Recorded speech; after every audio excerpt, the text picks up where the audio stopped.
was born in Aleppo, Syria. I left when I was 7 years old. My dad actually escaped from a Syrian prison when I was a baby. The Syrian revolution was headed by some of the most courageous, incredible people, but the response was really brutal. Like half the population was displaced or refugee. The Liberal government at the time made a commitment to bring 25,000 Syrian refugees to Canada. And so we formed the Syrian Canadian Foundation. I was hired as the executive director of the organization. And for like 3 or 4 years, that's what I did, building it from the start to an organization that had several different programs. And then I handed it over to somebody else who carried the rest of the way.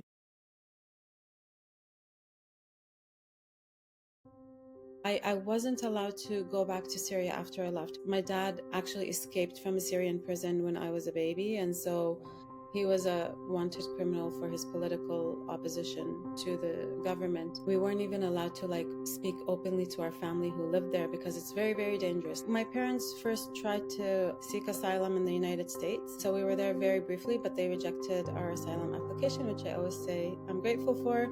We ended up in Canada. In Calgary, and then quickly moved to Toronto because my mom was a medical doctor, and she heard there was an institute in Toronto that would help the reaccreditation, etc. But of course she did all those exams and passed them, but they weren't giving residency spots to foreign trained doctors, so she never became a doctor in Canada, which really broke her heart. But then I grew up in Toronto for most of my life and still here today.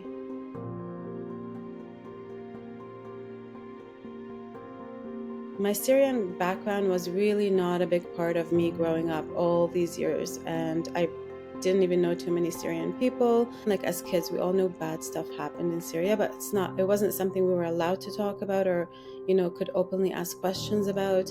And so for years, it was just not a part of my life. One time when I was about 20 years old, I came across a book in a bookstore. It was in Arabic, and my Arabic wasn't even that great, but it was called Just 5 Minutes, 9 Years in the Prisons of Syria. The fact that this book even existed just blew my mind because my dad had been in that prison. My uncle died in that prison. I knew a lot of my parents' friends were but those were stories we weren't allowed to ask about or know about. And so I bought that book, and with my very broken Arabic, read it within 2 days. I couldn't put it down. It was an incredibly engaging memoir. And then I decided, if it's the last thing I do, I must translate this book to English, because this is a story that everybody needs to know. The English-speaking world needs to know, because the human rights violations that Hiba wrote about in her memoir were just, to my young self at that time, just, terribly shocking. So I went on to translate the book as I was completing university and having kids, and it took me many years because, like I said, my Arabic was really bad. And really how I did it was oftentimes sitting with my dad and just him walking me through what does this word mean, what does that word mean, and me taking notes.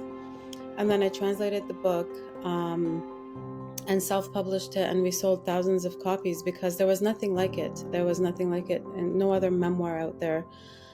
Especially in English, there was zero. And then in 2011, when the revolution began in Syria, many people became interested in the book even more so.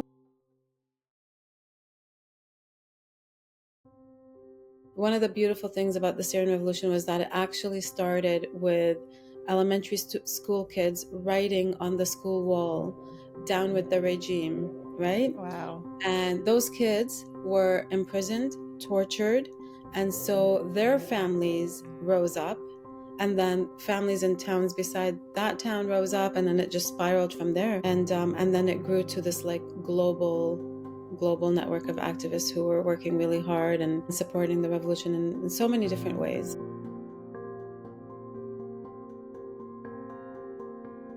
That's an interesting question, because I feel like my activism started out and ended up very, very differently.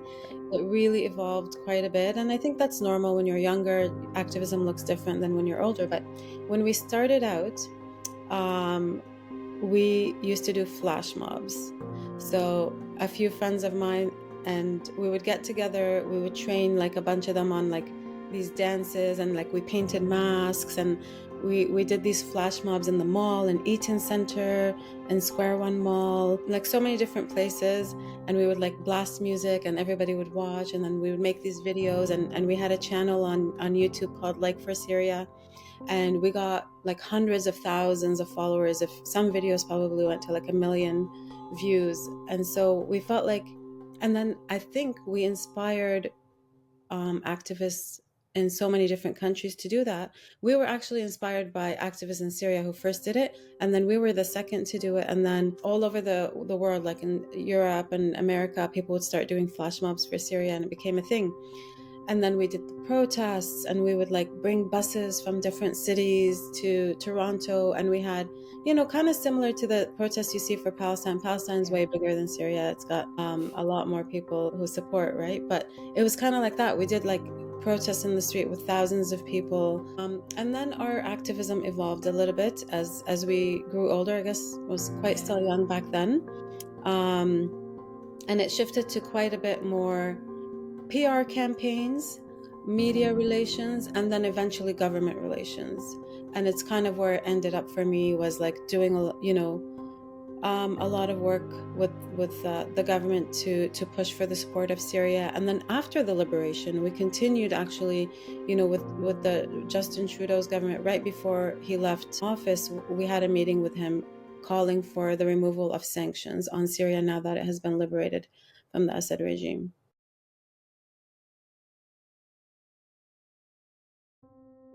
The Syrian Revolution was exciting and inspirational and incredible, and headed by some of the most courageous, incredible people. But the response was really brutal by the Assad regime, and so hundreds of thousands of people were imprisoned and tortured. You know, millions became displaced and became refugees in neighboring countries because they were bombing the people with like every weapon known to man, chemical weapons, Scud missiles, like literally everything. He invented the barrel bombs. And so it really led to the largest refugee crisis of modern times. Like half the population was displaced or refugee.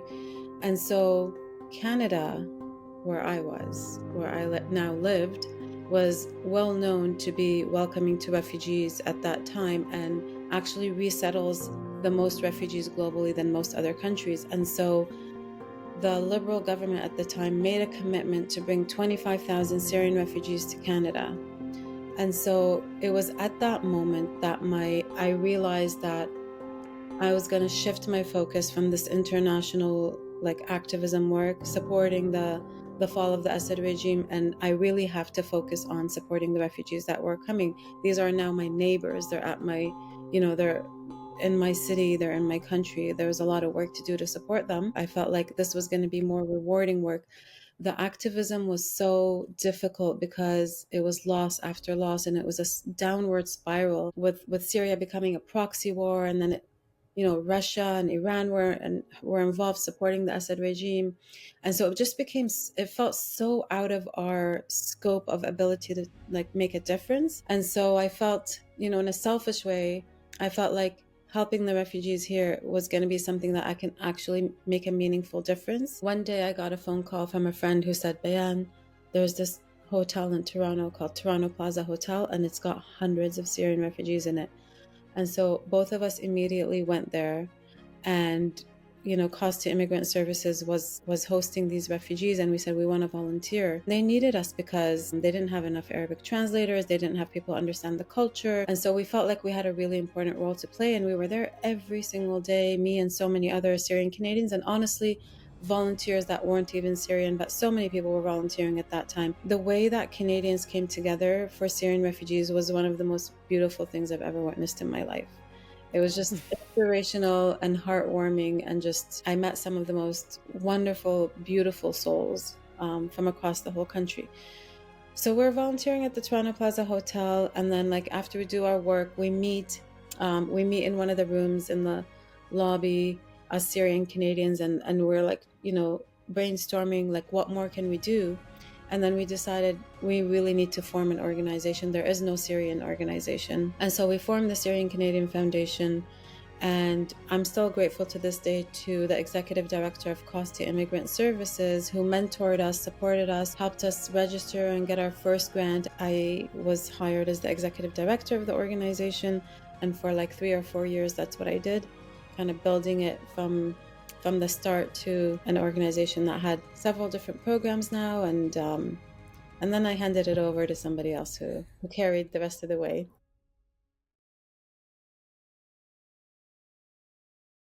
When I first started out in the activism work, it was actually coincidentally a very tough time in my life where I was going through a huge life transition.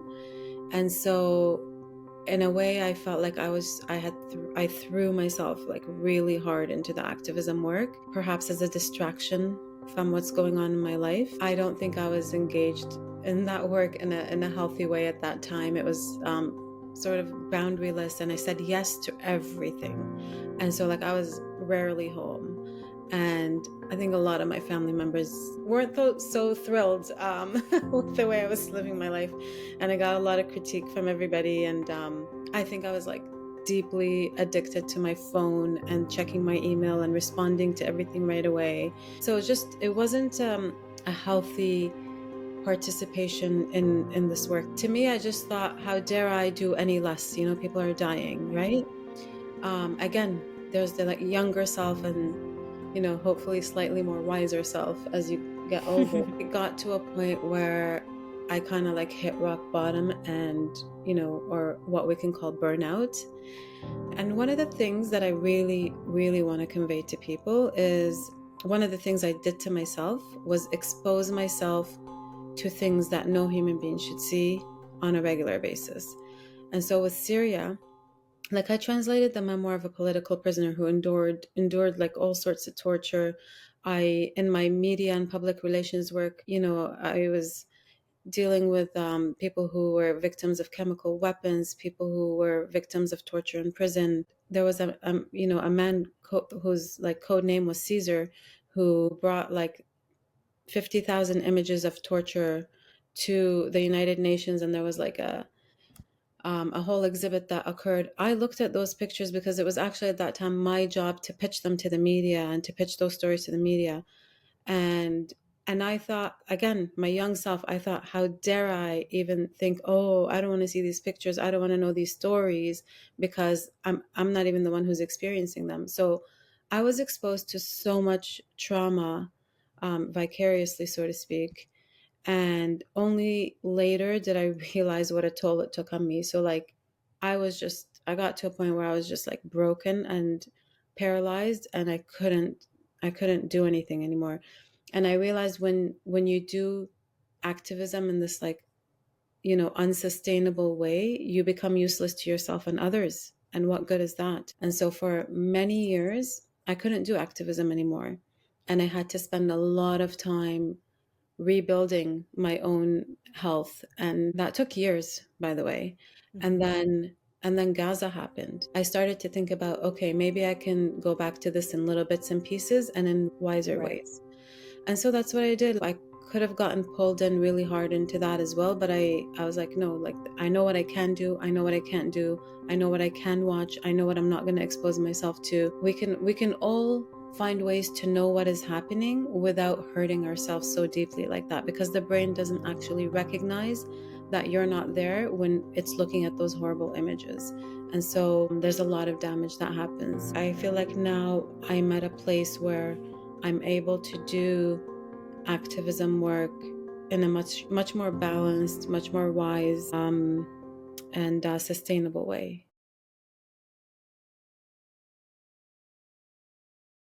It was the first time that a Syrian president has been invited to participate at the United Nations General Assembly in decades and decades, because previously Syria has been ruled by a brutal dictatorship for years. It was the father And then the son, last year in December, was Syria liberated from this dictatorship. Now we have this new president of Syria. It's a transitional government because full elections haven't happened yet.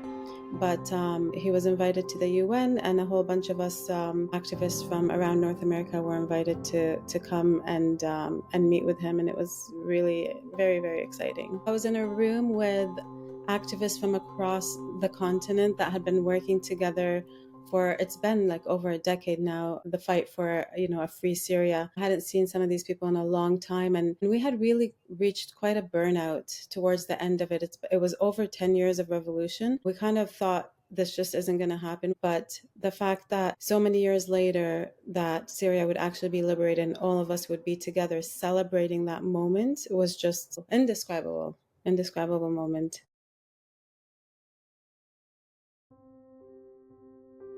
The day that the Assad regime fell last December was the most exciting moment in any Syrian's life. And then after that, we started to see a lot of, positive things, but then we're also really still holding our breath because we don't really know where it's going to go. Syria is so deeply broken. It's such a big job that the current government has.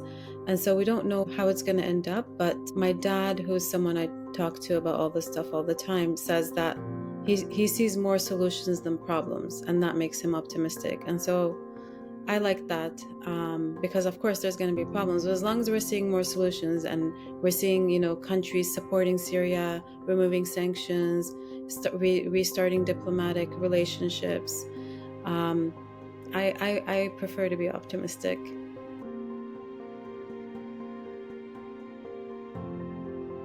Be careful what you watch, be careful what you expose yourself to. Don't have guilt about taking care of yourself and putting boundaries for what you can handle. When you're watching it, it's as if you're living it. So just take care of yourself. I tell this to all of my friends right now, and my kids, my sisters, all the people that are trying to support the work that's happening for Gaza. Take care of yourself, don't burn out, so that you can continue to be of use to yourself and others.